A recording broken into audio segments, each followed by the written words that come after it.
جب ہم آزادی چوک پہ پہنچے، یتیم خانہ سے آزادی چوک پر پہنچے، 2 ہمارے شہید ہو چکے تھے اور 15-20 ہمارے شدید زخمی تھے۔ کسی کی ٹانگ پر گولی لگی ہوئی تھی، کسی کے بازو پر گولی لگی ہوئی تھی۔ میں نے آپس میں مشورہ کیا، ہم نے شورا کے حضرات نے، اب ان زخمیوں کا کیا کیا جائے۔ آپ حیران ہوں گے، ہمارے زخمی اگر ہسپتال میں جاتے تو ہسپتال سے گھسیٹ کر کے لے جاتے،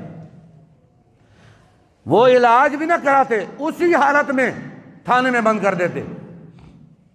اسی وجہ سے ہم اپنے زخمیوں کو ہسپتالوں میں نہیں بھیجتے تھے۔ پھر ہم نے آپس میں مشورہ کیا، ان کے لیے ایمبولینسیں منگائی جائیں پرائیویٹ، ہر آدمی کو اس کے گھر بھیجا جائے جہاں کا ہے، وہ تحریک خرچہ برداشت کرے، لیکن اپنے گھر میں جائیں، مقامی ڈاکٹروں سے علاج کرائیں۔ جب ہم واپس آ گئے، اگر حضور کی عزت پر پہرا دے کر کے کامیاب واپس لوٹے، ان کا علاج کروائیں گے، اگر شہید ہو گئے تو پھر اللہ اور اس کا رسول جانے۔ ہم نے ایمبولینسیں منگوائیں اور ان زخمیوں کو بتایا، بھائی آپ کو آپ کے گھر میں بھیجا جا رہا ہے۔ خدا کی قسم ان سب نے کہا ہم گھروں میں واپس جانے کے لیے نہیں آئے ہیں، ہم نے اسی حالت میں جانا ہے۔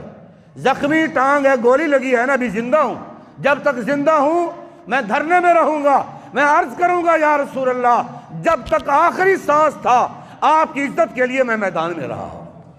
یہ جذبات تھے، اور سب زخمیوں نے ہاتھ کھڑے کر دیے، کہا ہم نے گھروں میں نہیں جانا، نہ ہسپتالوں میں جانا ہے، اسی حالت میں جانا ہے۔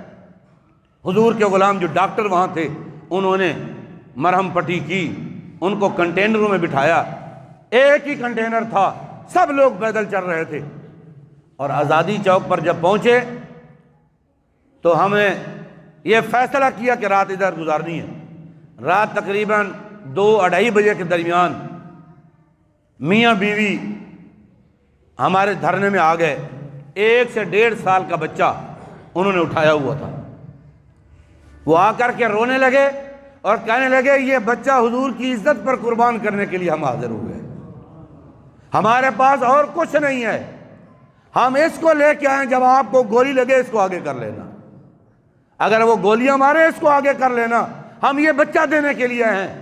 اس وقت پورے جتنا بھی دھرنے کے شرکاء تھے، لانگ مارچ کے شرکاء تھے، سب کی آنکھوں میں آنسو تھے، اور ہم دل میں سوچ رہے تھے جب تک مسلمانوں میں یہ جذبہ رہے گا ان کو کوئی بھی شکست نہیں دے سکتا ہے، یہ بے وقوف ہیں، اپنے لوگوں کو مار رہے ہیں۔